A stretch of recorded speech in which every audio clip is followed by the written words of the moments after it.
no, guys, I don't think you understand. The car and the trailer have gone. And I dropped my knife and fork and I said, it can't be. It can't be gone. It's in the Harry's trailer. I know where it's parked. And he went, no, it's gone. And when I went out, the police were there. Harry was there in tears. And then we had that whole day to fight. We had 600 Fiesta owners descending on the motorist up in Leeds. And we had that whole day to face with no car to show for it. Hello and welcome to another episode of Talkin Shop. Today we're joined by none other than Mike. Please make sure to like, comment and subscribe and let us know who you want on Talkin Shop next. Oh yeah. Yes, there you go. Yeah, there you go. There's the intro. We start a podcast with Mrs. B's finest bakes. Has to be done. Absolutely got to be done. It's continuity. I need to keep myself fat. It's continuity. Yeah. Was it? It's like, Mickey Rourke when he trained and he had to be fit all the time for his boxing roles. It's just the opposite. Love it. You know what? We went recently to go see Peter Kay, and he is nothing like he used to be. Is this? What, he lost loads of weight? Honestly, you look at him and you go, "Who's that?" Oh, really? He's the same as me. He's on the fat jabs, probably. I don't know. Honestly, it was just It's bonkers. Like what's his name? Matt Lucas. Yeah. What happened to him, Matt Yeah. Lucas? Yeah. Yes. Sorry. Yeah. Yes. Yeah. I'm going to say Matt he used to be, but Yeah. I would say a third of the man he used to be. Yeah. What was the old TV, sort of like where he became, famous? Oh, that was Bubbles Devere. Football. What was that all about? What, you're talking about Matt Lucas? Yes. Oh, right. That was Little Britain. Yes. The one character I remember is when he used to dress naked as Bubbles Devere. Yeah. She was great. Yeah. Hello, if you can't get me on the London number, try me on the Monte Carlo number, darling. Yeah, loved it. But he was on something before that. I don't know what it was, but he'd just come on and just sing random things on a game show. Oh, that's right. Yes, Do you it remember? was Shooting Stars. That's it. And Shooting Stars with Bob Mortimer. he went out to buy a caravan, and he went to this caravan sales place, and he just sort of shake it. It's brilliant. Are you watching this thing on Amazon? Last one laughing? I've just watched the seen first it. episode. Hilarious. Yeah. It's just the concept is hilarious, isn't it? Yeah. Put 10 comedians in a room and you're not allowed to laugh. Yeah. And when you watch the intro of it, they bring in these 10 comedians. You go, he's funny. And then they bring in Bob Mortimer. And just when they bring in Bob Mortimer, you're going, you got no fucking chance. Just being Bob Mortimer is hilarious enough. He's just hilarious. It's hilarious. It's very good. It's like the Joe Wilkinson bit. Is it Joe Wilkinson? Where he did the RNLI. And he's talking about the RNLI, but it's hilarious just because he's talking about the RNLI. Yeah, weird. So let's hope strange, it can be the same with cars. Yeah. The pressure's on now. Yeah. Well, thank you ever so much for having us down. This for us, we've had a few guests on recently, but this one in particular for you, Mike, it's like, imagine one day if we could get Mike on the podcast. That's really lovely. Yeah. Thank you. So, it's a pleasure. Yeah. We're down at One Automotive, which is your place. Yeah. Yeah, you can see it's busy operation. This is my dealership I've got two dealerships, one up in Sheffield, Mike Brewer Motors. One Automotive is my dealership in Warwick and Leamington Spa. And you've come a weekend and you can see we've got my family downstairs with paste table out, with cakes and coffee and cakes. Cakes. We've got you some cakes. And people are rocking up, picking up their vehicles, coming to see vehicles. It's a busy operation. It really is, and it's a pleasure to welcome you here. Yeah, no, thank you very much. That's why you needed the cake, because you're running around already. I am running around. The cake is I did promise cake. I did promise cake. So I need to test it because Mrs. B makes all the cakes. So I do need to make sure that they are fit for human consumption. Yeah, you don't want anyone to How do you think I got to this amazing shape? Yeah, I was going to say, how did you keep going as well? Just cakes. Yeah. It's all I live on. Yeah. What was it like going back to the start, sort of like filming the first episode of Wheeler Dealers and being on telly for the first time? Well, that was Deals on Wheels. So that's another show. That was back in 1997. Yeah. It was kind of weird because I can remember it. I can remember that first day. It was a fake car showroom that they'd put together in an old carpet shop in Catford, South London. and they had cars marked up with bunting. I've actually got a picture of it. It's pink walls, yellow walls. It was very Channel 4. That's what it was back in 1997. Me with high-waisted white trousers on, looking a bit Simon Cowell, in a dealing shirt, thinking, is this the right look? Am I going to get this right? And I turned up.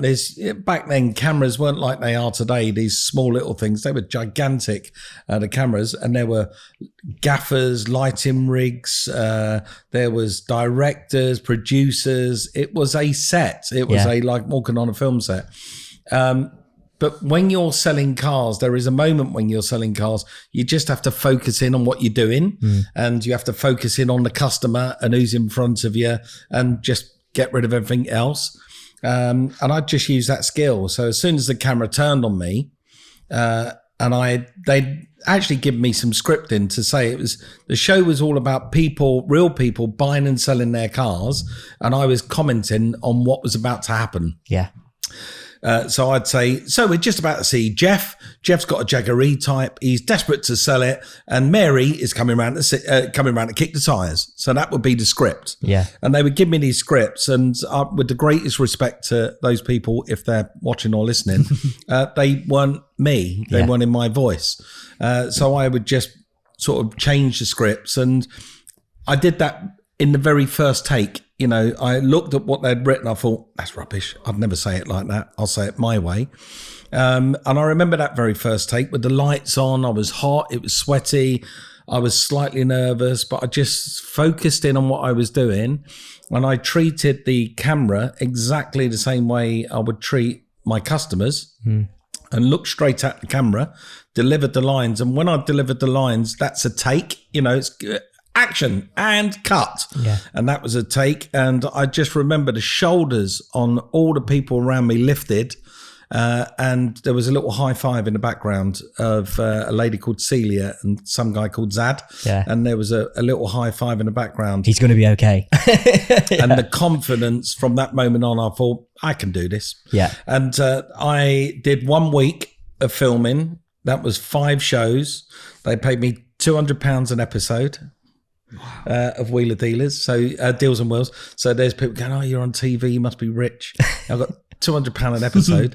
But the way I looked at it back then, it was 5 days work. It was £1,000. Yeah. I was like, £1,000 for a week. Yeah. Gee whiz, I'm taking that. So I did the show, and little did I know when I did that show back then for that 1 week, that I would work on television every single week thereafter for the next 28 years. Wow. And I'm still going. Yeah. When the Top Gear, they took on Richard Hammond and James May, there was never a thought in your head, I could do that? I was offered it. That was really? my job. Oh, yeah. no way. So, okay. So there's quite a well-known story or trodden path by other people before.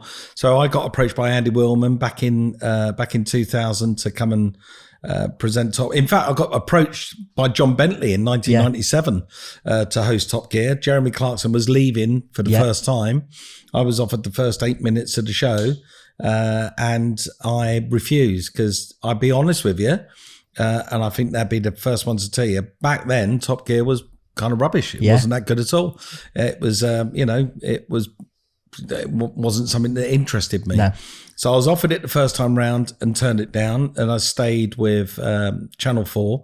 I then went on to do a rival show to Top Gear called Driven, with Jason Plato and Penny Mallory, 2 absolute automotive legends, and it became the new Top Gear. It was so big for Channel 4, it almost kicked Top Gear off the air, and we formatted a show that had real life tests. So rather than just a magazine show where you're taking a car, reviewing it and saying it can snap your knickers at 50 yards, rather than doing that, we're actually testing cars at overtaking manoeuvres and braking manoeuvres, and it became a much better quality show. So much so that when we developed that show to a point, and I'm quite proud to say this, and I'm sure people are going to be throwing their mashed potato at the screen when they hear me say this. No, you never. If you look at the very last alliteration of Driven that was on Channel 4. It was filmed in a live studio with an audience. Yeah. And we had a racetrack outside, and there were 3 presenters. Now, the very first series of this new Top Gear started, and what did that look like? Exactly the same format. Exactly the same format. So we hit upon the success of that format, and we sort of handed it back, if you like, to Top Gear. At that time, I was offered Top Gear again by Andy Willman and Gary Hunter. I'd just 6 months previously, I'd been filming for Driven in Morocco. I was filming a Renault Scenic RX4 launch in Morocco, and the Renault press officer with me was a guy called Richard Hammond. He worked for Renault. Yeah. And me and Richard got on like a house on fire. We got drunk several times together, and we just hit it off and had a laugh. And then when I was offered the job of Top Gear, I went along for the screen test with Jeremy. We had an argument on the day that was quite funny, and everyone thought it was hilarious that us two, sort of two egos, if you like, that's how they see it, and they thought it was great television. But I was also, at the same time, offered a role on this little weeny channel that nobody had heard of called Discovery Channel, and they came to me and said, you can have your own car show. And I'm being offered Top Gear that wasn't very good. Yeah. The previous version of it wasn't very good. I could see they were going to copy the format of Driven. I'd just come off of Driven, and it was like, do I just want to carry on doing the same with Jeremy bullying me? Yeah. Or do I want to carve out my own thing on this little known network called Discovery? And it wasn't about the money or the fame or the celebrity. I decided to just do my own thing. I thought, I don't really want to do Top Gear. I want to do my own thing. And I'm all about used cars. That's me and classic cars. So I went off to go and make this little weenie show called Wheeler Dealers that, in 2003, it was the very first ever on the planet, very first car show that took a car, fixed it up and sold it. In 2003, at the same time, Top Gear's now in production. They pestered me and said, please, you have to do Top Gear. And I suggested to Gary Hunter and Andy Willman, I said, you know what? There's this little guy called Richard Hammond. He's desperate to break it into mainstream TV. He's doing some Men and Motors TV. He's desperate to break it into mainstream TV. Give him a try. So I put him in touch with Richard. Richard went along for a screen test, and the rest is history. Wow. And James May was my previous co-presenter on Driven. No way. So yeah. James, I didn't know any of that. Yes. Yeah. There you go. So I sort of helped formulate. Yeah. I like to think so. Yeah. I sort of like to think that they sort of stole the formula of the success of Driven and run with it. Plus, I suggested Richard Hammond, and James May was my co-presenter. That I sort of showed him how to be a TV presenter. Yeah. So I've got some contribution there. And then, of course, the biggest contribution was going off to do Wheeler Dealers and creating a whole new genre of television, which is the buy, fix, and flip TV show, which has been now massive. Yeah, it's been plagiarized by every network on the planet, and there's actually whole networks dedicated to it. Yeah. And now YouTube as well. YouTube's just full of it, isn't it? You can't have Matt Armstrong or Tavarish without Wheeler Dealers. You just can't. Yeah, the original recipe, if you like, for it. It is, and it's it's wonderful to see. I absolutely embrace all this new YouTube content, and the YouTubers. They've all become really good friends, and I've guided quite a few of them as well in their career paths, and I really enjoy it. I really enjoyed to see this new breed coming through and picking up the reins. And as long as cars are being saved and people enjoy motoring, that's the most important thing. Yeah. Do you think that's like the future of TV as well now? Because YouTube streaming is just like taken over, hasn't it? It has. I keep getting asked, when am I going to do a YouTube? Because I have got a YouTube channel, but it's rubbish. But I keep getting asked, when am I going to do a YouTube channel? Because, you're smash it, Brewer. You're going to have millions of followers. But I don't think I will. YouTube, my audience is your dad. That's my audience. Yeah, literally, by the way. It is. Every episode he's watched. So that's my audience. And your dad doesn't YouTube probably. No. Right. So the Matt Armstrongs and Tavarishes and DDE builds and all those people, They're your generation, your YouTube generation. So it's passed me by. I keep being told, don't say that. No, that you can have a YouTube career. But I think the whole thing's passed me by. Plus, I've got a TV show. I'm busy. Stick to what you know, really. Yeah. You've done very well doing what you've done. Yeah, of course. Of course. What was it like very, very at the beginning, sort of getting used to schedules, TV schedules, having to sort of dedicate that amount of time? I'm so glad you brought that up. I'm so glad, because it's still really, really difficult. After 28 years of television, I still struggle with the schedules. The schedules are ridiculous. They are absolutely gruesome. And I will make this up, but they are so ridiculous that it sounds like this. Mike, 9 o'clock in Bristol Harbour, talking about a Fiat Uno. That's Bristol at 9 o'clock in the morning. Lunchtime, watching the guns at Edinburgh Castle go off. Wow. Yeah. In the evening, overnight in Devon. And I kid you not, I'm making it up. Yeah. But that's how ridiculous the schedules are. Like today, for instance, right? You've turned up today. You've seen my film crew downstairs. We're filming this new show at the moment, so they're following everything that I do. So that is me getting here at 8 a.m. in the morning, filming through to 11 when I can spend some time with you guys. Then after this, I'm over to the football team that I sponsor, the local football team, Leamington Spa, and they're filming that. And then tonight, I'm going to see a gig in town. They're coming to film that.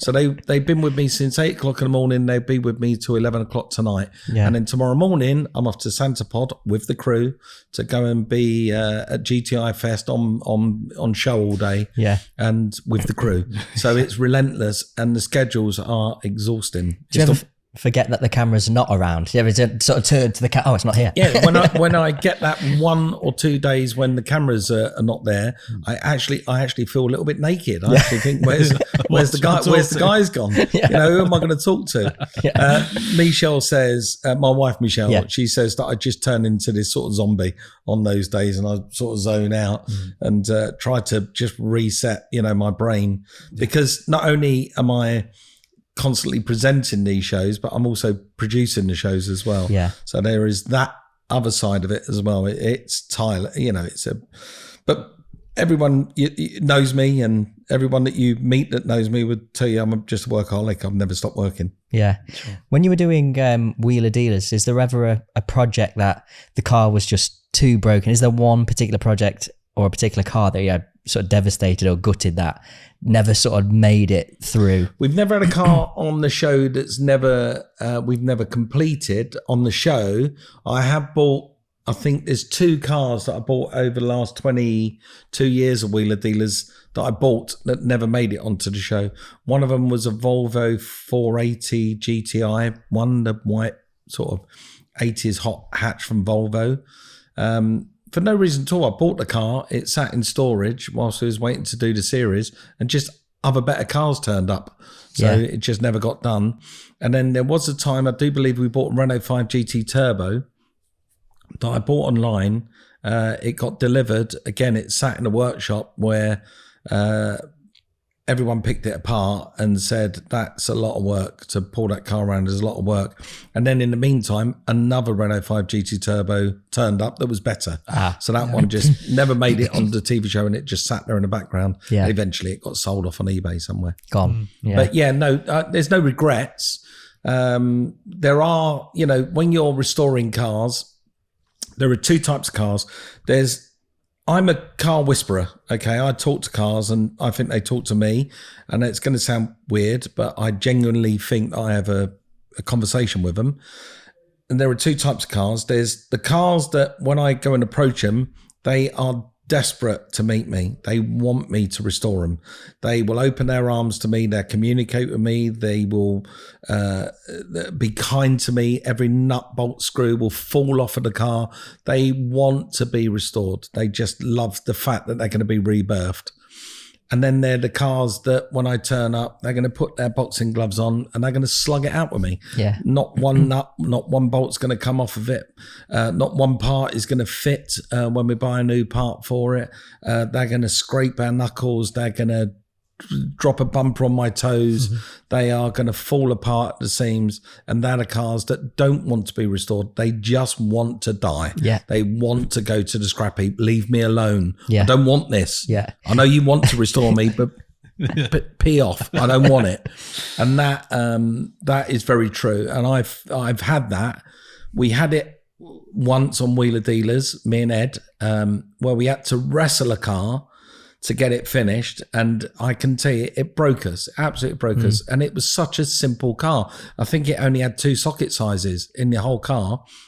It was a Chevy, it was a fake Bel Air Chevy, a Chevy 210 that I bought in America. It actually, the very first thing that happened to it when I bought it, I was driving it to the docks on camera in the Florida Everglades, and as I was driving it down, the car caught fire. So there you go. So that's caught on camera. Yeah. So you go, well, this car doesn't want to go to it doesn't want to go to the docks. No. You know, it's like, no, I don't want to go to the docks. Explode. I'm staying Right, here. bang, catch fire. So when we got it back to the UK, it was just hideous. I mean, it was 2 socket sizes, but it wouldn't work. Nothing would work. We couldn't get anything off the car.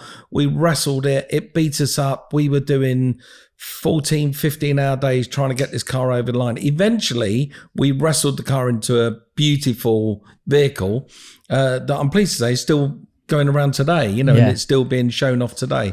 But yeah, that one really did break us, but it does happen. Yeah.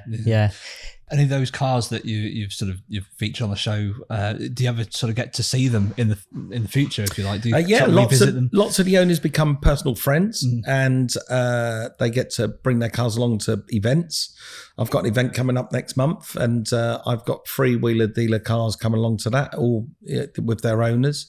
And it's lovely. It's it becomes a community. I mean, I've probably restored on TV, I've probably restored like 1,000 cars somewhere in on TV of Wheeler Dealers. Probably 300 Wheeler of those are being the Wheeler Dealer cars, and a lot of them are still circulating around. I talked to some of them online. Lots of them are abroad. Lots of those cars are abroad. But I've got a community of friends that we still keep in touch. It's lovely. I keep reminding them that the warranty period is well over, well over now. Long gone. Yeah. Do you agree with the sort of ideology that cars are getting harder and harder and harder to repair because they, quite simply, you were saying the car doesn't want you to repair them, but also the manufacturer, the insurance companies, they just don't want cars to be repaired now. They just, once they're finished, chuck them in the scrap and get a new one. We now live in a disposable society, don't we? We're used to buying a phone and using it for 2 years and throwing it in the drawer and buying a new phone. Yeah. We live in that society. And it's very true of cars. People are now, it makes my job tougher as a used car dealer, but people are now, it's the respect as well of cars. People don't respect them like they used to. Back in my day and in your dad's day, when you bought your new car or your nearly new used car, you would wash it every weekend. You would, every 3 months, you would change the oil and change the filter and service it and hoover it out and clean it. We sell cars here at One Automotive that are 1 year old, 6 months old cars, and they might come back a year later. It's never seen a car wash. Never seen a car wash. Never been hoovered. Never had an oil filter. Never had the screen washed. And they turn up and you go, how on earth do you treat a car like that? But the customers will be the first ones to say, yeah, but I'll get rid of it next year. Get a new one. So we live in that society, but manufacturers have made it hard. I think Audi started it with the A2 when they made that car deliberately with no bonnet. So it had you couldn't open the bonnet up. It was almost impossible to know where all you could do was put water in it at the front for your screen wash. It was almost impossible to service the car yourself. And then other manufacturers then followed suit. And now we live in a world where if I took you out to that Cupra Performante or whatever it is on the forecourt, if you open the bonnet of that, it's just a sea of plastic coverings. And there's nothing there that makes any sense to you whatsoever. So the manufacturers are saying, don't touch it, leave it alone. Either bring it back to us and we'll charge you, or don't touch it and wait for it to die and buy another one. Yeah, that is the world we live in, unfortunately. It is. It is. It's a shame because, cars can go on forever if you look after them right. And we were just talking about high mileages on trucks. But cars can exist forever, particularly if it's a classic car that's been put together with modern components. So today we have different gasket compounds, we have different water compounds, we have different oil compounds, different rubber and viscosity in rubber. So if you're restoring a car today, the chances are it will run much better and much longer and last forever than it would have done when it came out of the factory when it was new. Yeah. Because of the new modern technology. Yeah. I suppose with some, because you get some brands that, they're car enthusiasts that buy that brand or that type of car. And we always talk about Porsche because we absolutely love Porsche. That I think I was reading that 75% of all Porsches manufactured are still on the road. Because people care about them. Yeah. I had a ridiculous collection of Porsches. This place was full of my 911s and 912s, 356, I've got a 550. I'm just mad on them. And people care about them. People love them, care about them, nurture them, nourish them. And it's fair to say, I've got a 964 at the moment, a turbo that's just in rebuild. We're putting that together with, exactly as I say, modern gaskets, modern oils, modern compounds, modern rubber.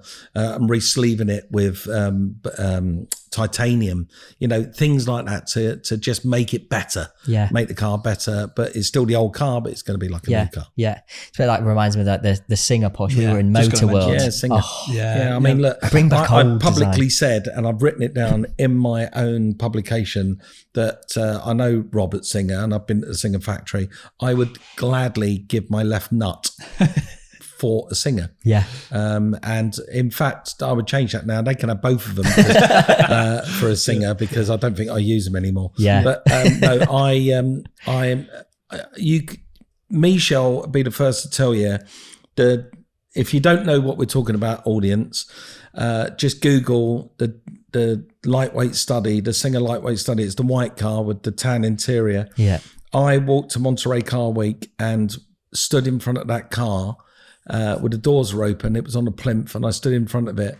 And Michelle, my wife, will tell you, I stood there for 2 hours and I didn't talk to anyone. I didn't communicate with anyone. I stood and stared at the car for 2 hours. I couldn't move. I was mesmerized by it. Just the detail, the Gibson guitar knobs on the dashboard, the ghosting of Rob on the rev counter hailing into a microphone, the eyelets in the punched leather seats, it was just like a Gucci handbag and a Porsche, the best Porsche 911 bought together. It was just insane. Art. And I'm building that. That's what I'm building currently at the moment. Nice. I'm building a Brewer Singer, so I'm building a Bringer. Yeah, I like that. I like it. Unfortunately, I can't afford a Singer. They're £1 million. I can afford, I am spending a fortune on my one, but it won't be £1 million. But it'll have the same feeling. So I'm going to build a car with the same feeling as a Singer. Yeah, and you'll probably appreciate it more.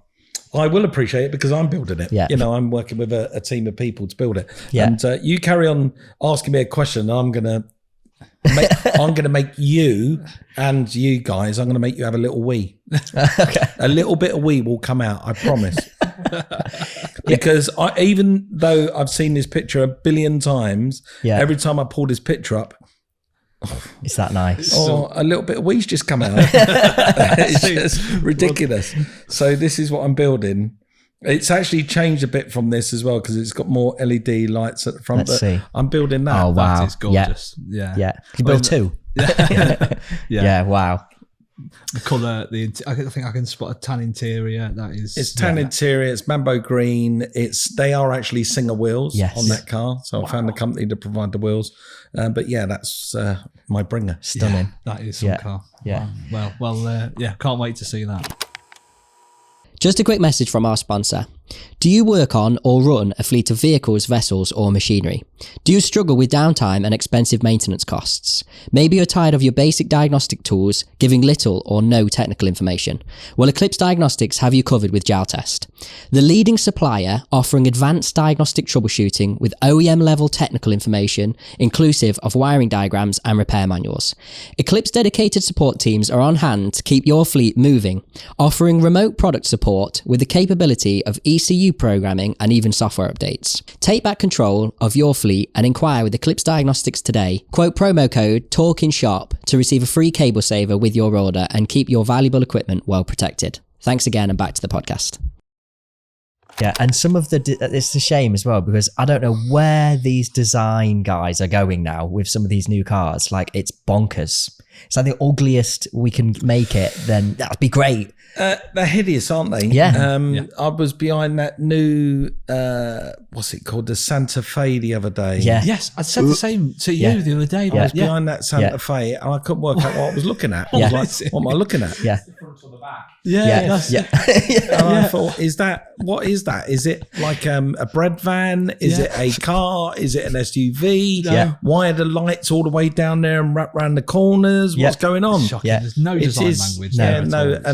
And then of course, although it was very clever, the new concept of the Jaguar, the new Jaguar concept. Well, what the Christ is that all about? Yeah. I mean, it looks like something from the League of Gentlemen, doesn't it? A 1930s Gestapo gangster, lowered down, ridiculous, wide, long bonnet car that is never going to be the production car. No. You know, so it was very clever because they got a lot of press. But I don't know. Yeah, as you say, they've got as a marketing tool. It was great. Certainly they've done just that, haven't they? But they've got heritage. They've got a whole lifetime of cars. I can tell you this, right? Jaguar, Aston Martin, Ferrari, McLaren, none of them, this new language, none of them are looking backwards. No. Not one of them is looking backwards.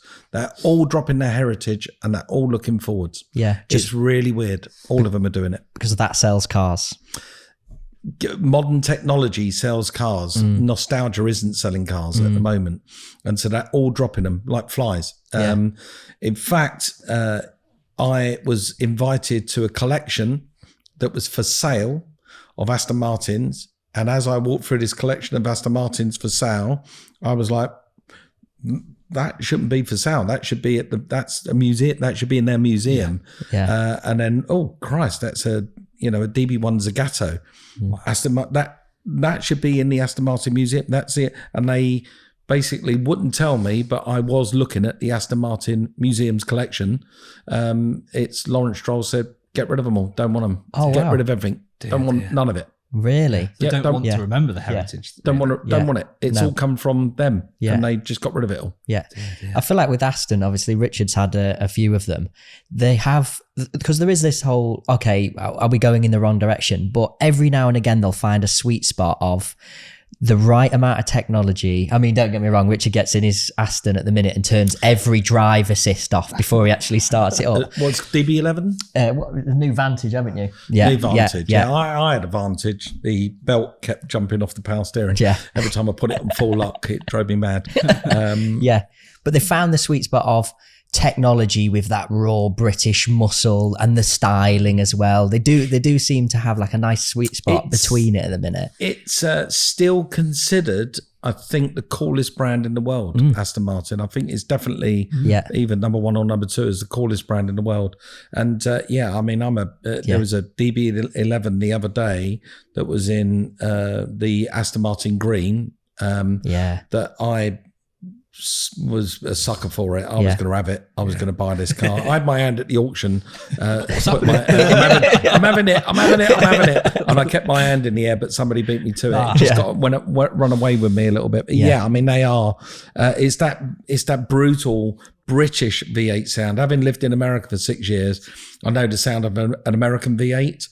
it's nothing like the sound from a British V8. They just sound better. Yeah. And now they've got just unlimited money with Lawrence Stroll to just throw at it until they get it right. Of course, yes. If we could just get the team to pedal a bit faster, that would be nice, wouldn't it would. Yeah. But it is a shame that we're moving away. It's like the BMWs as well. We often see some of the new BMWs, especially like the electric ones.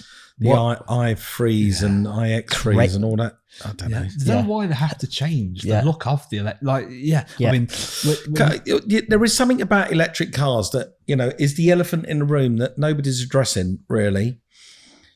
If you think about it, right, by its character, an electric car could be a boiled egg. Think about that. It doesn't need to look like a car. It could be in any shape. It could be the coolest thing ever going down the road. It could be a jet fighter going down the road because it doesn't need a bonnet and it doesn't need a boot to put a petrol tank in. It doesn't need those anymore. They don't exist in the electric car world. So you can form an electric vehicle to look like any shape you want it to. But instead, we've just produced a whole raft of Mazda lookalikes, haven't we? Yeah. I mean, the Teslas are hideous. They just look like the world's most boring Mazda. They do, don't they? Yeah. If you ask a 6-year-old, just draw a car. It's a free-box saloon. That's what they're going to draw. And that's what Tesla did. And they created that sort of electric car genre that every manufacturer's now followed. If you look at Polestar, it's a free-box saloon. If you look at, the Ford, it's a free-box saloon. They're just the same. Yeah. Where, wouldn't it be cool if somebody just went, hold on a minute. We don't need a bonnet and we don't need a boot. We can just put a cube with 4 wheels and make it look really bloody cool. Yeah. And make it different. Make it, if an electric car was fundamentally, completely bonkers different, we would go, that's bloody cool, wouldn't we? We'd accept it. Yeah. But instead they're trying to be cars. Yeah. And that's the problem I have with electric vehicles, the design specifically, is they're trying to look like petrol cars, diesel cars. That's what they're trying to look like. And they shouldn't. They should look like something completely different. They're making a terrible job of it, that's for sure. It's a mess. The whole thing's a mess. Oh yes. I can, I haven't got a crystal ball, but we won't be we'll be driving something else in the next 5 years. Next year we're going to see a whole new raft of new technology coming through when Formula One moves to sustainable fuels. And I know almost every manufacturer, Porsche specifically, are designing engines based around sustainability and a new fuel generation that's coming. So we're going to be seeing cars running on, 60, 80% ethanol and only 20% gasoline in the future. That's what's going to be happening. And it might be supported by a little electric motor. That's where the future is going to be. So because the technology is there. Of course it is. Why reinvent the wheel here? You don't need to. That's it. Exactly. You don't need to. You don't need to dig anymore for dinosaur piss. We don't need to do that anymore. We grow it. You can grow as much fuel as you like. You grow it in the fields. That's what you can do, and that's sustainability, isn't it? Rather than destroy the planet by digging for dinosaur pee. You don't need to. Why the major buy electric then? If they sort of have, we all talk about it, we all have some indication that that's not going to be the way. Because we're this is me, by the way. Honestly, there's people going to be throwing, as I say, mashed potato at the screen now. All Tesla drivers. Teslas, or turning me off. Just switching off on your podcast. And I apologise for losing your viewers. Thankfully, most of the viewers are all love a big dirty V8, scanny boys. It's because I don't think it's got much to do with the car industry at all. It's to do with governments and fiscal policies. It's to do with, we've suckered this lot into petrol cars and we've rinsed that as much as we can. So now everyone buy diesel, right? You buy diesel, we're gonna give you a benefit if you buy diesel off your tax. So you stupid petrol owners, buy a diesel. So what did we all do? Everyone went out and bought diesel cars for the next 15 years. And then the government went, can't send them back to petrol and we can't diesel them anymore. We've rinsed that one. So now, the petrol diesel cars, kill those, electric. You've now got to buy electric. Yep. And then in the next 10 years, it's going to be, you can't buy electric. It's going to be sustainable. Yeah. And that's what's going to happen. And it's nothing really to do with manufacturers. Manufacturers are just answering to what the governments are demanding around the world. Yeah. And once one government does it, and the next government, whether it's America, UK, Europe, they follow suit. Yeah. And the manufacturers are forced into creating new technology, new customers, a new way to market. So it helps them at the same time. Yeah.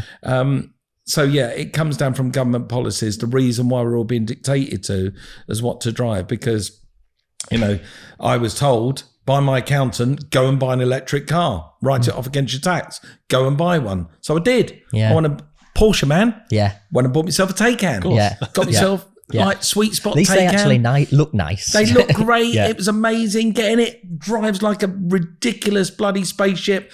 And then I slowly watched it lose £5,000 per month. Wow. And I was like, what the am I doing? Why? I'm a car dealer and I'm watching it. I've done 10,000 miles in that car. So it was costing me £273 per mile to drive it. And I was like, what am I doing? This is ridiculous. And then the day that I decided that's enough was the day I went down to my parents. They live in Bexhill-on-Sea from Warwick. You can't make it there and back without a charge. So on the way back, not one charging station was working. The next charging station I went to up the M40 at Oxford Services, only one was working. There were 8 people queuing for it. And I thought, I'm not waiting there. I made it up to the charging place at Banbury. And when I got to the charging place at Banbury, all the machines were shut down. So I thought, well, it's 30-mile range. I live 40 miles away. I wonder if I can get home. The car then went into limp home mode. And I'm thinking, I've gone and spent 130 grand on a car that I'm currently driving in limp home mode. Yep. What am I doing? What a waste of money. This is the crappiest thing I've ever bought. And it was gone in a heartbeat. I couldn't wait to see the back of it. And when I bought myself a 992, thank you very much. Well done. That's the Targa, isn't it? That's the Targa. Yeah. Lovely car. Yeah, stunner. Yeah. So that's me done. And I get it. There's going to be zealots out there that go, oh, he's a Philistine, he's a dinosaur, new technology, electric's the way.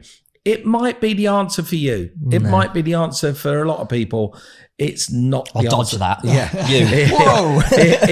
It's not for me. It's not for me. As petrol heads, we love the sound of the engine, the way it makes you feel, the emotion, everything you've explained. And driving an electric car, it does the solid, the instant power. Doesn't do much else, really. Yeah, does nothing else. No.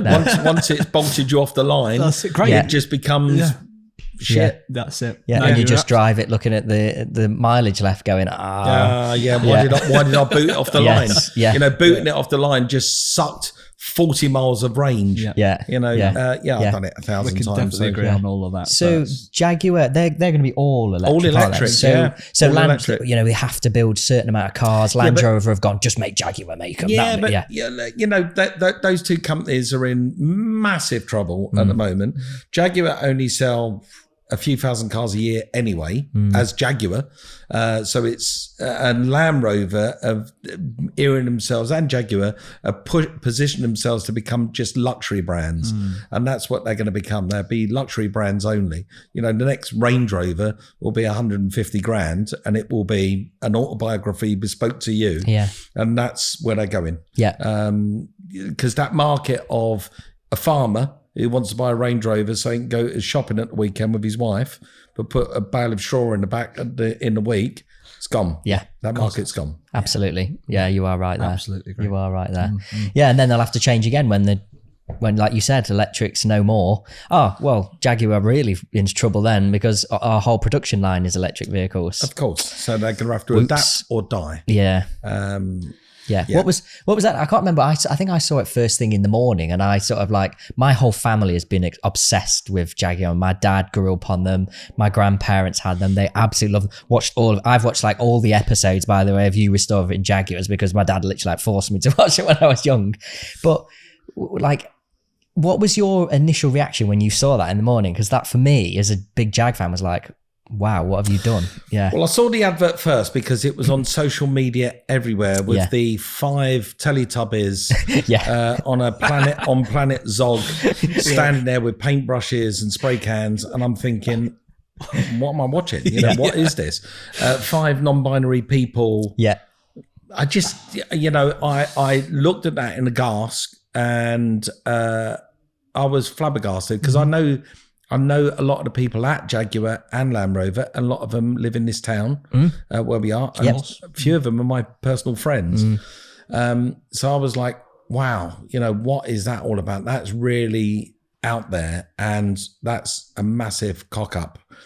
And then I see the publicity that campaign got, and I quickly turned and went, that's the cleverest marketing strategy I've ever seen in my life, because for the first time in 30 years, everyone's talking about Jaguar. Yeah. And nobody's mentioned the word Jaguar for the last 30 years. No. But now you couldn't switch on CNN, CNBC, BBC, ITV. You couldn't switch on any news without them going, the new Jaguar campaign has caused controversy around the world. And I'm going, well, that's clever, isn't it? Yeah. That was really clever. Yeah. Now they're going to have to come up with some very good looking cars very quickly, though, because at the minute it's like everyone's sort of waiting to see what they come up with. The concept car is, as I say, it is ridiculous to look at.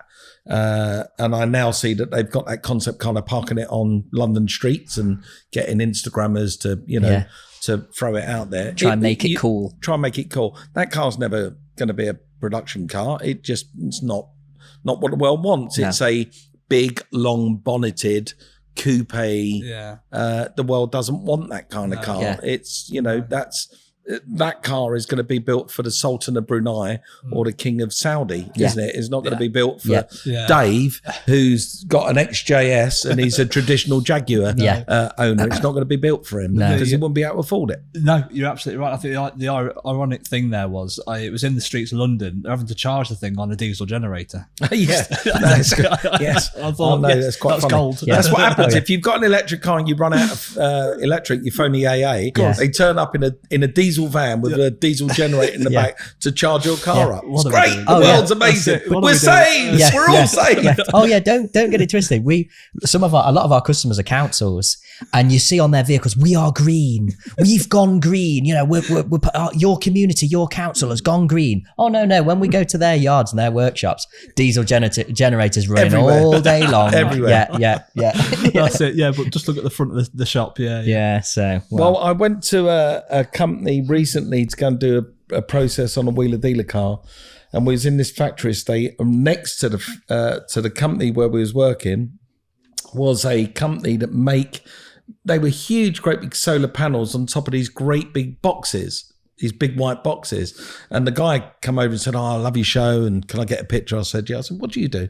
He said, we make generators for pop concerts, for the Olympics. This is what we do. I went, wow, they're amazing. So it was solar power generators. He went, no, it's a diesel engine. The solar panel is just for show. Brilliant. Yeah. Brilliant. He said it does, do something. I think it just powers the battery to start the diesel engine. I was like, but they were called like the Solar Energy, the company or something like that. Yeah. And I was like, this world is just so cocked up. It really is. It's a mess. Yeah, absolutely. What manufacturer at the minute excites you for the future? What's one? I think you were saying earlier. I think what Mike was going to say. But what's one? Oh, I mean, I'm going to say Porsche. Yeah. I mean, look, it's a bit of controversy at the moment because Porsche have stuck a little electric motor in a 992.2. GTS, and they've stuck an electric motor in it, but it's small. But that's okay. We have electric motors in Formula One. The overtake button, little electric motor. I think that's going to happen. It's going to happen anyway, as long as we still got the sound of that flat six. That's all that matters. That's the important thing. Porsche excite me. There's some other, there are some other companies out there that I think are going to be, doing exciting things in the future. McLaren, that there's not been one talk as far as I can see. Maybe I got this wrong, and by the time this goes out, McLaren is still very much focused on the British V8 and pushing that. So I think McLaren, definitely with what's happening with them in Formula One and the successes they're having this year, I can see a lot of that being celebrated in the next generation of builds with McLaren. So I think that's going to be an exciting It thing. deserved their time, I think, McLaren, because they went through a bit of a tricky period with people adjusting to the cars and the issues. But I think the car has always looked a fantastic thing. It's amazing. Amazing. Yeah. The one that really has, so in the world where there's a yin, there's a yang.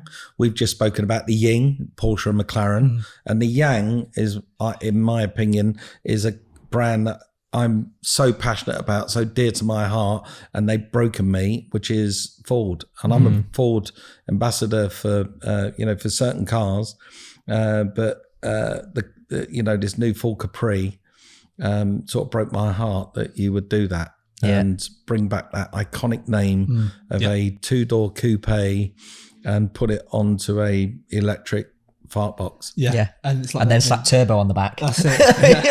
And like the Mustang, the car of the time, the iconic V8, Mach-E. Mach-E. So that's it. But let's let them run their course. These companies, and I think we'll all be shuffling back round to something that's got an ICE engine up front in the next 10, 15 years. Hopefully, we'll have to. McLaren W1, by the way. Yeah.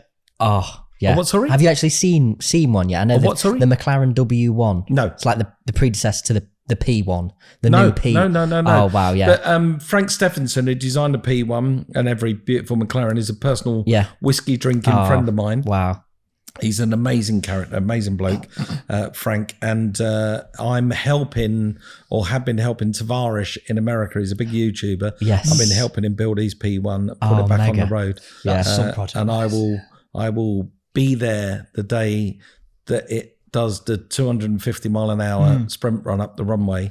I'm definitely there. Because I think what he's done is I think every petrolhead's dream, really, isn't it? Taking a hypercar of its day, the original Holy Trinity, and making it the Evo, making it the thing that should have been originally in the first place. Take out the electric.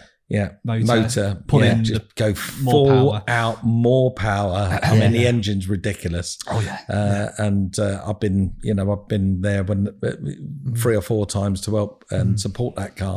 So I can't wait for the build. That's what Americans do anyway. Bigger, better, more bigger, power. better. Can you imagine the risk or the sleepless nights you must have had though, committing to that car originally, going, I'm going to make this car work. After it being Freddie is a very determined young man. I've known him for years. Freddie, he's a determined young man, and he's very, very, very smart. He's very clever, and it's a tiny little team. It's him, Rex, and Jack, and the brilliant video editor as well.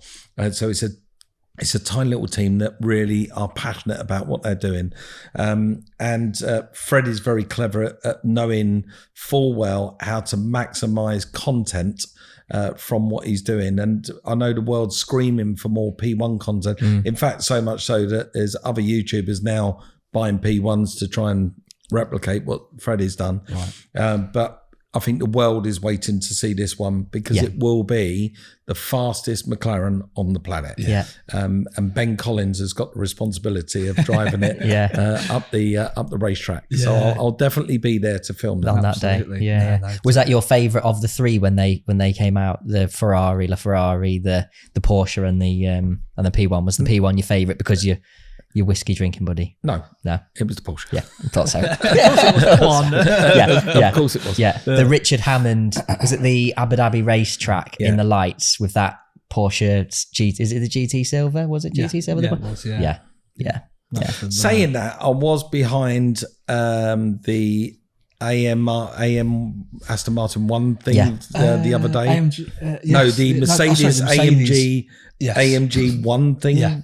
I was behind one in Coventry. It was just, it was a going around Coventry, and I was behind one, and I drove behind it for the next 5 miles out of my way, just so I could. Michelle was in the car with me. We're going to Costco. I'm going, no, we're following this car. And we just followed it. A guy had a laptop on the passenger seat next to him, and he was all plugged in. He was doing some data logging on it. It had a camo, grey and black camo over it, but not disguising it. It was like a wrap to make it look cool. And I know Lewis Hamilton's got one of those, and I was just thinking what a great looking thing that is. Yeah, the fact that we've managed to get the thing road legal as well. Yes. That's just, how do you but make a car like that? apparently this new, everyone's, I actually spoke to somebody when I was with Freddie Tavarish in Miami on a racetrack. I spoke to the British test driver of the new Red Bull car.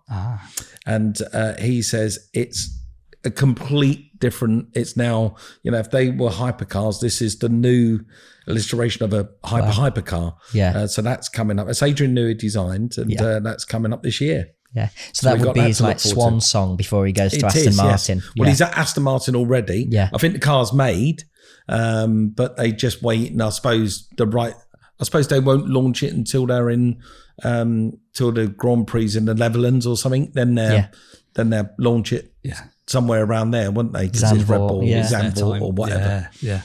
Yeah. Oh yeah, no, it'd be Austria, wouldn't it? Austria. It'd be the Red Bull Ring. Yes. That's where they'll probably do it, won't they? Yeah.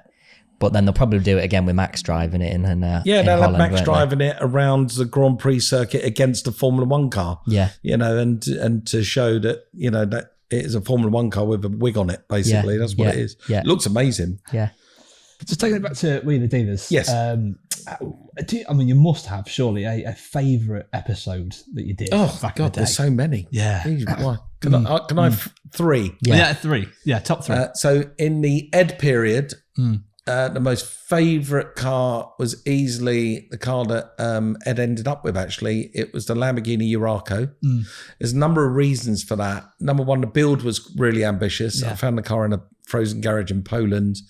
It was an ambitious build. It was one of the most expensive cars we'd ever done. But more importantly, it was a moment with me and Ed, because we actually drove it over the Dolomite Mountains to Bologna on Ed's birthday. And I remember that day like it was just brilliant. It was just a brilliant day. You're driving a 1970s supercar over the Dolomites with your mate beside you on your way to Bologna in a Lamborghini parade. And it's his birthday. It was just, that night ended up with pizza and champagne in Bologna. It was just wonderful. Yeah. In the Ant Anstead period in America, it's definitely the Frank Stephenson Free-Wing Cosworth Escort. Very controversial build, but an amazing car, an amazing experience. And to see Ant's passion to carry on Frank's design idea and it work. So we wind tested that car and it really did work, and it proved the point. And that was most definitely a very, very special moment to share that Ant's excitement, enthusiasm with that. It was so good that it was the only Wheeler Dealer show that run for an hour and 10 minutes because we had an extra bit in the show because it was an incredible build.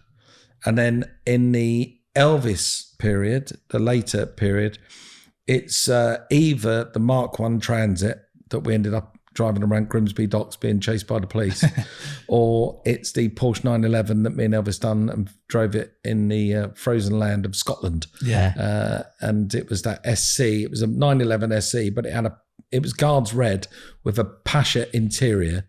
And I literally wanted to give a kidney for the Pasha interior because I had a Guards Red 911 with a black leather interior.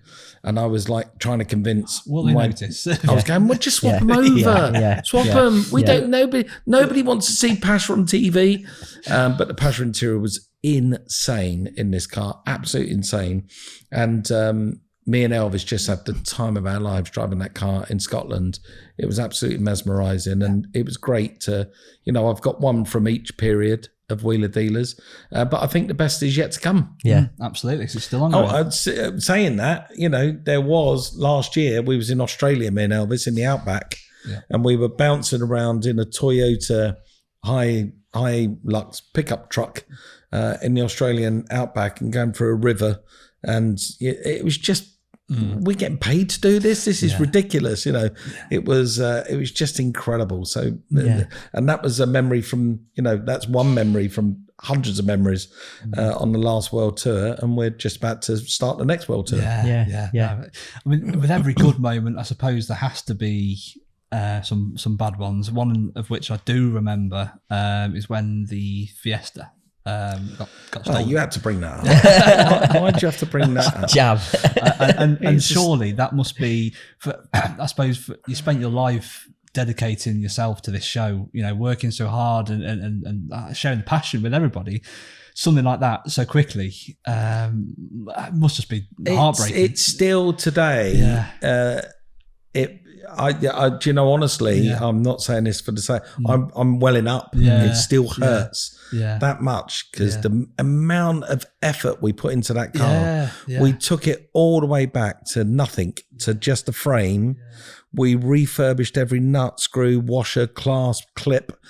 We refurbished the whole car. We did the sunroof delete, so it had a new roof on it. Remember the amount of work we put into that car, and I'd sold it. Yeah, I'd sold the car for 25 grand, and we were so proud of what we'd achieved, and we were delivering it in front of the biggest ever Fiesta gathering on the planet that we'd organised, where we were spelling the word Fiesta out from a helicopter. It was just like this is bonkers, this whole thing is bonkers. And I remember, the car starting on the button and loading onto that low loader, and I'm thinking, the lucky bastard who's buying this car. I'm so jealous.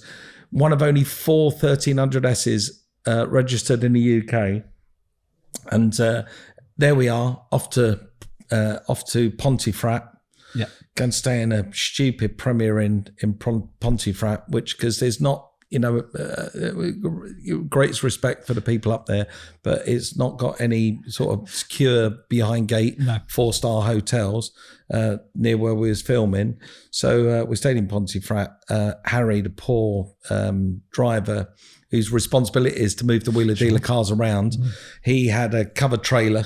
The Fiesta was in the back of the covered trailer. He'd chained it, padlocked it, put a crook lock on a wheel lock on the car, and parked it against the wall of the car park. But what they did is they drove a truck in, a huge, great big, like a Pantechnian truck, HGV. They drove it in front of the car, so it blocked it from the cameras, and then set about behind it with angle grinders, anything they could find, and they spent 35 minutes cutting the trailer free from Harry's truck. And of course, I think they were there to steal the 25 grand beautiful covered trailer, but inside that happened to be a Fiesta. Yeah. Do you think they knew what was in it, or was it just not unless they got into it whilst they were cutting the thing out and going, God, it weighs something, there must be something in the back. But once they see the Fiesta, and then when I woke up in the morning, I genuinely thought it was a joke. So I come down for breakfast with Elvis. We sit in breakfast. One of the producers sits opposite me, slumps in the chair, goes, "You won't believe it, the car's been stolen." And I'm like, tucking into a poached egg. He's going, "Car's been stolen." I go, yeah, right. And he goes, "No, seriously, the Fiesta's been stolen." I'm here. Yeah, okay, so let's get this done, and then we'll get out there. And he's going, "No, guys, I don't think you understand. The car and the trailer have gone." And I dropped my knife and fork, and I said, "It can't be. It can't be gone. It's in Harry's tray. I know where it's parked." Yeah. And he went, "No, it's gone." And when I went out, the police were there. Harry was there in tears. And then we had that whole day to fight. We had 600 Fiesta owners descending on the motorist up in Leeds. And we had that whole day to face with no bloody car to show for it. And we didn't get to show the car. No, the fruits of our work. Yeah. And the bit that irks me the most is that they would have opened that trailer, seen the Fiesta inside. Now, I did offer a reward for that. They could have just pulled that car out, left it on the side of the road and gone, "We want the trailer." They didn't want the car, they wanted the trailer. No. They could have done that, but they didn't. No. So they either bang erased it in a field somewhere, set fire to it, or broke it down for parts. Because you can't use it. That's my next question. Did you ever find out who had it, or catch up? I know. Yes, the police. We were approached 4 times by 4 different people that told us where the car was, and none of these people knew each other. But they all knew where the car was, and we were told where it was, and we passed that information on to the relevant authorities. I don't want to name the authorities, but you know what I mean. Yeah. So we passed it on to them, and they wouldn't act on it. They said it's insurance. It's an insurance claim, not a police matter. Dear. They wouldn't act on it. Do you not feel like I wanted to go around there Yes. and lift the door up, but Yeah. I was warned off, but not only Discovery executives, by a certain community of people that I shouldn't be mixing with that certain community of people. No, Yeah. I know you're going with that. Yeah. So I'm gutted. I'm Yes. absolutely broken and gutted. And I would say even more so is Elvis. You know, it was Of Elvis course. that did the Well, work, the majority of the work on that car. Wheeler Dealers is a bit of a weird show because a lot of people think, you know, I have a team of mechanics and all that kind of stuff. You ask me that question in a minute and I'll tell you the truth of it. They think we've got a team of mechanics. But no, Elvis worked his bollocks off on that car. And we both did. You know, we both went over way. I don't know why. There's certain cars that happen in the series. So you got a run of 10 and there'd be one or two of the cars in that run of 10, like the 911, that just become our passion project. You know, like I don't know, a car can come in and we're doing it. But while we're doing that, I can't wait to get back to that. You know, it becomes the passion project. Of course it does. And the Fiesta was definitely that series. It was definitely the one that we were all obsessed with. We just wanted that car to be the best it could possibly be. And that was because we'd arranged this big Fiesta day. So we were going to put it in front of, you know, 1,000 Fiesta people. Well, you had a goal, didn't you? And they're going to critique it. You know, the first thing people want to do in a Wheeler Dealers build is go, oh, you got the wrong wheel nuts on it. Yeah. And that's you know, they want to critique it. So it was perfect. It was perfect. And it was one of those cars, roll up to a show, get out of it, walk up to the pace table, take the trophy and go home. Just go home, go home. You won't need to be judged. You're going to win. It was that kind of car. Yeah. Gutted. I mean, that's what people don't appreciate watching the episodes is actually how much work goes into it. For that hour that they're watching, there's hours and hours of work going into the cars. 8 days. Yeah. 8 days per show. So, you know, a lot of people may think, and you know, I've said this before, but I don't think it sinks in with people. And it's important that they know this because, you know, the work that you see on screen from Elvis, from Ants, from Ed is real work. You know, that is real genuine. When an engine comes out of a car, Elvis can't stop taking engines out. When an engine comes out of a car and gets broken down that's really him doing that. That really is happening. But his hands are always clean. He's always got a white t-shirt. I go, yeah. There's a sink in the workshop. You know, look behind him. There's a sink and some soap. You know, So do you think people are going, cut, Elvis move out of the way and the team comes in? Yeah, that's what people think. And they think possibly that, you know, Elvis doesn't, in between takes, walk over to a sink like I do and wash your hands because you're going to have a biscuit and a cup of tea. No, that's it. You know, you don't stand there with greasy hands holding a bourbon. Yeah. It won't taste the same, you know. So they go, his white t-shirt is always white. Yeah, because he changes it at lunchtime. Yeah. You know, they go, Elvis' t-shirt looks a mess. Change it. Yeah. Right. So Elvis, when you see stuff on screen, it's really happening. That really does happen. What you don't see is when the camera's cut and we are moving on to the next bit, there's me, Simon, the sound recordist, sometimes Nick, the cameraman, most definitely Will. We've got Will from, what's the show called? Oh, God. Will. Anyway, we got Will, who's the assistant workshop mechanic, and we all dive in. So we're all diving in because the point I keep trying to make to an audience, and some people don't get it, is that if you see Elvis change the front upright, hub, wheels, you know, brakes on a car, on an Escort, you see all of that done, and he undoes it all, and it all comes off, and the wishbones and all the upright, and it all goes back in, it all gets refurbished, it all goes back in, it goes, and that's that done. Right, just need to do the other side now. Yeah. You don't need to see the other side as an audience because you'll go, well, I've just seen that, now I'm going to see it again. Yeah. You don't. So what happens there? Cut. We all jump in. The tools come out. We all run around the other side and we're all doing it. You know, me, the crew, the team, the producer, even the new research assistant will even say to them, get me a number 10 out. Get me a number 10 out. And it happens. That happens in the workshop. Yeah. So there's real work being taken place by everybody, but there's no team of mechanics. There's no army of people behind the show. We have the cars go. We have a separate workshop, and the cars go into a separate workshop where we'll have Will or somebody else make sure that because when it's on TV, you cut. And, sometimes something might go on and off 5 times because they want different angles on it. It will go into another workshop, be checked again. That's about it. Sure. But yeah, they are genuinely real life builds happening in real time by a team of people, including me. Everyone goes, you lazy bastard, you don't do anything. You just walk in like a workhouse boss bullying your mechanics. And but what they don't, they tend to forget, no, I'm out there getting the parts, sourcing the parts. Even if I do the work myself, like people have seen me remount engines, they've seen me fit electric windows to cars. The Isuzu truck in America, I built the whole thing, Ed weren't there. Even that, people will still write in and go, mate, watching Ed do the electric windows in that car, he did and I did them. Watching Ed remount that engine, he did and I did it. People can't separate the work from the mechanic.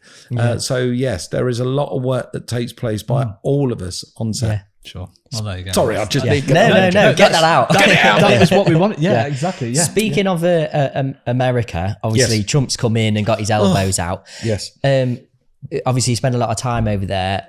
We don't buy American cars, really. Should we be? No. Okay. There you go. There you go. Moving on. Well, I can give you one reason why. Yeah. And it is a reason why. And again, I'm going to apologise to any of your listeners and viewers if they own one. But the reason why we don't buy American cars is because they gave us the PT Cruiser. Yes, you're absolutely right. Let's put a picture on screen now. Is that like the best full stop ever to Forgive but never forget. Correct. They gave us a PT Cruiser. And they had the cheek to even provide us with the PT Cruiser convertible. That was the highlight, yeah. Even he's laughing in the background. I mean, come on. Jesus Christ. Who wants to buy an American car after that? Yep. Yeah. Stick 'em. Absolutely. Yeah. No, you're absolutely right. Absolutely. But right. they do make some good American cars. I have to say that because you've probably got an American audience as well. So I apologise. There are some really nice big American V8s. But they still goes to PT Cruiser. So with this next question, then I know it's not going to be an American car. I don't know. It might be. I'm going to get shot now. I am. If you make me so angry, I'm going to shoot my ma. Yeah. If you had to drive one car now for the rest of your life, I'm sure you've been asked, but is there a car that you would say? Go on. No, you know what the answer is going to be. It's just ridiculous. Well, you constantly Porsche. bring this conversation round to bloody Porsche 911. The episode's going to be Porsche. Right, there it is a Porsche 911. Yeah. But only just a Porsche 911. The only other car other than a Porsche 911 would be a 1964 Mini Cooper S. Nice. Mm-hmm. Yeah. Right, that's the only other car. Yeah. You don't a Mini Cooper S or any first generation Mini is the closest you'll ever come to driving something that is you must be doing something illegal. You're breaking the law. Yeah. You are breaking you have to be because you can't be having this much fun driving a car. In fact, it's ridiculous that you can go into a roundabout at 60 miles an hour and come out of it the other side and yet that's legal. It's like that can't be right. Yeah, I can totally relate. My dad's behind us here filming. He's got an original Cooper S. There you go. And we drove it back from London. Drove this back through in the middle of winter, and you're absolutely right. You know, you're going around corners, going around islands. You think you're twice the speed of it. You're not. Yeah. Where am I? Where's the police? I'm going to get pulled here. Yeah, exactly. They're going to pull me out and say you're not allowed to have that much fun. No, that's it. They are. It's ridiculously good cars. Yeah. Ridiculously good cars. It's like when they do those races, especially at the Formula One weekends, where it's like old big Jags versus the little Minis, and down the straights the Jags go. Well, I present the Silverstone Festival every year, of which the highlight of it is that race where you have the Mustangs, the Fairlines against the Minis. races. Yeah. And there's usually a field of about, 50 of them. And it is the highlight. Everyone stops, you know, and watches that race because you'll see more overtaking on one lap than you will do a whole season of Formula One. Yeah, because you've got the minis can make the pace in the corners, and then as soon as it gets to the straight again, these big V8 muscles all over them again. It's fantastic watch, isn't it? Really good. Really. What's it like filming in the? I suppose you probably say you've tried and tested now. You've been doing it for so long, but what's it like trying to film in the US and obviously Australia as well compared to when you film? Well, we took the British crew, so the good thing about Wheeler Dealers is whoever come to join me on that show 20 years ago is still there. Yeah. So I've still got the same sound recorders, same cameramen. John and Nick are the cameramen, and Simon is the sound recorders. That never changes. It's a different location. They will never go anywhere else. They love the show. They're part of the family. And I've managed to, over the years, maintain the same production team. So I like working it's quite an intense relationship I have with production team, and I like to keep it close. And they become my friends, they become almost have to become my best friends, like my brother. And I've had success obviously people move on, get other jobs and go on to different things. But usually they hang around for, 7 or 8 years. And so, when I was working in America, I took a producer that I had in the UK that also lived in America. So I had him there, but we took the British crew out. But then, Discovery Channel smothered it with American staff, like, line producers and accountants, and the assistant mechanic that was there was American. They smothered them with that. And you just get used to, they don't understand our banter quite as much as we understand theirs. And but I will say it was the best time of my life. It was absolutely incredible being out there and being able to put this little car show, Wheeler Dealers, in Hollywood. We were in Hollywood, and I'm mixing with LA Glitterati and being, at the ambassadors' receptions and things like that. It was like, what? This is crazy. This is me. I'm a secondhand car dealer from South London. But it was an amazing period of my life. And, the result of that period of my life was I ended up having an amazing work colleague, Ant Anstead, who was absolutely incredible. Not only did Ant have a family there and stayed in America, but he actually is now engaged to a bit of Hollywood glitterati, Mrs. Rennie Zellweger, or Miss Rennie Zellweger. No doubt soon to be Miss Rennie Anstead or Mrs. Rennie Anstead. So, that's that, when you think about this little weenie show and it mixes with people like that, it's crazy. I'd still today, Jay Leno will call me and, when I was out there, I'd bump into ridiculous sort of Hollywood glitterati, and they go, "Hey, Mike," and they'd know me and they'd know my name, and I was invited to all kinds of BAFTA parties and things like that, where I'd walk into a room and people staring at me, and I'm like, "Why are you staring at me?" Pinch yourself moment. Pinching myself moments. I got into a lift with Will Farrell, Boris Becker, and Ant and Dec. Wow. Get that.